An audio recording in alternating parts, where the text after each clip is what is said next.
Imagine stumbling into a wild, alternate reality where the ultimate hero morphs into an unexpected, larger-than-life figure battling colossal, creepy crawlies.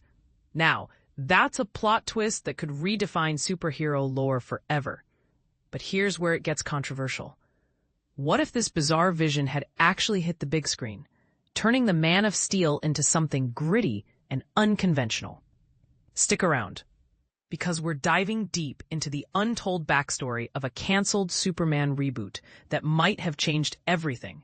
And trust me, the details are more mind-blowing than you think. In the climactic moments of Andy Muschietti's infamous 2023 disaster, The Flash, the speedy hero Ezra Miller plays punches through time itself, landing in a pocket dimension that's like a psychedelic fever dream.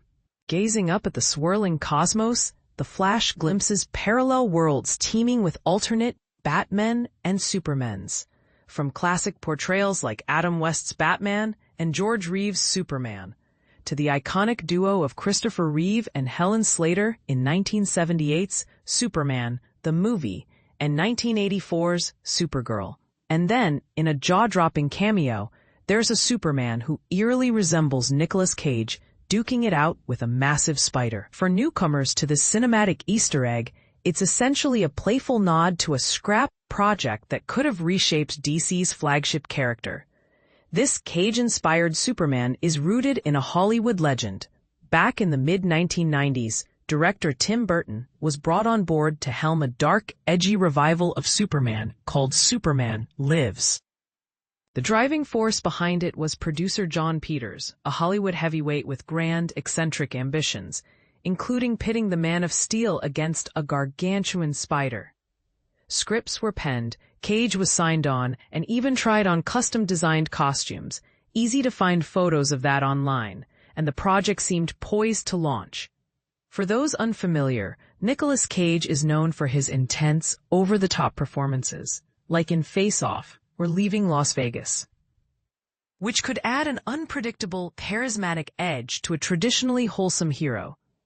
Much of what we know about Superman Lives comes from John Schnepp's 2015 documentary, The Death of Superman Lives, and the colorful tales spun by filmmaker Kevin Smith, who briefly wrote a script draft. Smith's anecdotes have become legendary, painting Peters as a visionary with some truly out-there ideas. And this is the part most people miss.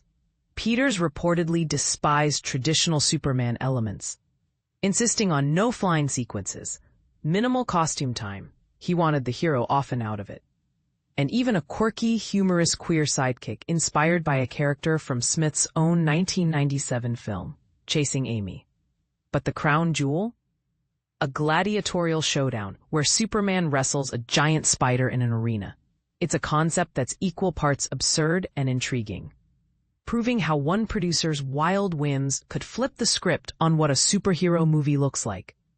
Building on those stories, Smith shared more in a 2023 interview with The Hollywood Reporter about the Superman Lives shoutout in The Flash. He was thrilled and revealed even wilder Peters quirks, like the producer's initial pitch for Sean Penn as Superman. Peters had been impressed by Penn's gritty, intense eyes in Tim Robbins' 1995 drama Dead Man Walking, seeing them as those of a violent animal or caged killer. Smith recalled pushing back, arguing that Penn, famous for deep, dramatic roles, think Mystic River, or his villainous turns in films like The Game, might clash with Superman's all-American, farm boy charm. Instead, Smith championed Cage, whose fandom for Superman and comic knowledge made him a perfect fit. And lo and behold, Burton chose Cage, validating Smith's hunch. Cage, with his explosive energy and heroic flair, think his action-packed roles in Kick-Ass or Ghost Rider, could bring a fresh, unpredictable vibe to the role, contrasting sharply with Penn's more grounded, intense portrayals. But here's where it gets controversial. Is Peters' gritty, spider-fighting vision a brilliant subversion of Superman's squeaky clean image, or just a misguided attempt to darken a beloved icon? Some fans might argue it strips away the character's optimism, while others see it as a bold step toward more complex storytelling. As we all know, Superman Lives never materialized. It got scrapped, with Smith departing and other writers taking over. Peters never got his spider battle. Or did he? Smith noted that Peters later produced 1999's Wild Wild West, featuring a giant mechanical tarantula, essentially fulfilling his arachnid dream in a roundabout way. Smith used to poke fun at the spider idea as overly goofy, but after witnessing the CGI-rendered Cage Superman versus giant spider sequence in The Flash, he had a change of heart. In his THR chat, he admitted it looked badass and that Peters wasn't wrong. It could have worked spectacularly. This pivot highlights how sometimes the most ridiculed concepts can shine when executed right, a lesson for filmmakers everywhere. Since Superman Lives fizzled out, the Superman saga has rebooted multiple times. Bryan Singer's 2006 Superman Returns, a loose sequel to 1980's Superman 2. Zack Snyder's darker 2013 Man of Steel, and the upcoming 2025 Superman film. Each iteration twists the character in new ways, garnering dedicated fans for their unique takes. Yet intriguingly, none include a giant spider showdown. And this is noteworthy. In an era of endless reboots and fan service, why hasn't any dared to resurrect Peter's bizarre battle?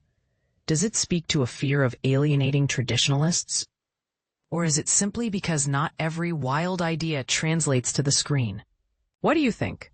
Would a Nicolas Cage-led Superman battling a giant spider have revolutionized the franchise? Or doomed it to cult status? Do Peter's unconventional ideas represent bold innovation, or a betrayal of Superman's core values?